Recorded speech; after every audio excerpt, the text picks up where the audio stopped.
our challenge is cultivating our homegrown talent, keeping it, and then attracting people back. So right now, in that, like today was amazing because we're redoing our whole sewer system, our whole water system, our whole energy system, our entire healthcare system, rebuilding all of these things. But a 57-year-old is leading the charge, where by the time we finish, I'll probably be 77. We need the young people that are on to what they're going to need 10 years, 15 years from now to be the ones that are planning this. So AI is like a godsend because right now it takes the place of people and it substitutes the workers that we don't have. But I'm planning for what happens after all this federal money is done. What's next? AI again comes into place because it's the substitution that's going to make all the other industries sustainable to be able to grow them during that period. So there's a crossover at the end of this great revolution.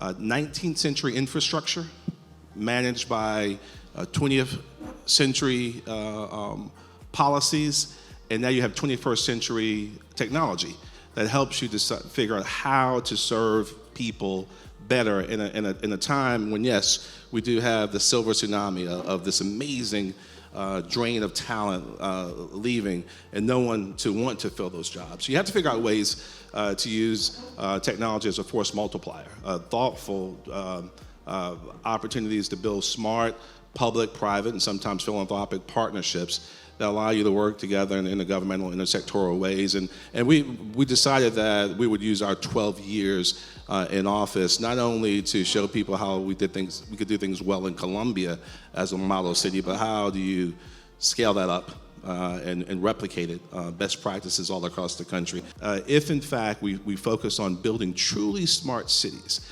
and this is not just focusing on data, but how do you humanize these solutions in a way that dramatically help improve people's lives. If you do that, then you also have an opportunity to build public trust. And that's a major challenge we have not just in government here in the US, but all across the globe. People are disconnected. So we are using AI to evaluate all of our flood mitigation projects to see if we are really looking at a social vulnerability index. We take into account how often you're flooded, how many people in the neighborhood, can you get out? And AI is helping to at least be transparent about what we're doing and then interpreting that to the public so they can raise Cain with us if we don't follow our own equity guidelines. Never let a good crisis go to waste. Every crisis that we face, I always look for the opportunities in it. We got more done on Capitol Hill during COVID than in any time in the last 10, 15 years. More passed, more approved. It was a great time to get things done because people were focused. We can have the best information in the AI, but you gotta have the chutzpah, cojones, to actually do something. In my skill set, I think the reason why I'm governor and why I have found success in my life is because I'm not afraid to make decisions. As we move into the AI sector, we'll have better information, better data, and better options, but the act piece has to remain. If cities do not modernize and find ways to do more with less, to work more efficiently and effectively on behalf of citizens, I think it threatens the health of the republic. The reality is that cities and the metropolitan economies that surround them, that's where 85% of our people live, 89% of the jobs are there. 92% of America's GDP is created there. So if we're not healthier and stronger and happier and more efficient with a limited amount of resources, then I don't know how the republic itself sustains itself.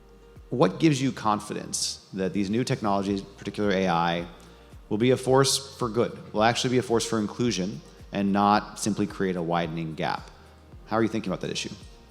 We cannot assume that AI can solve all of our problems. It gives us the data in a form we can use it.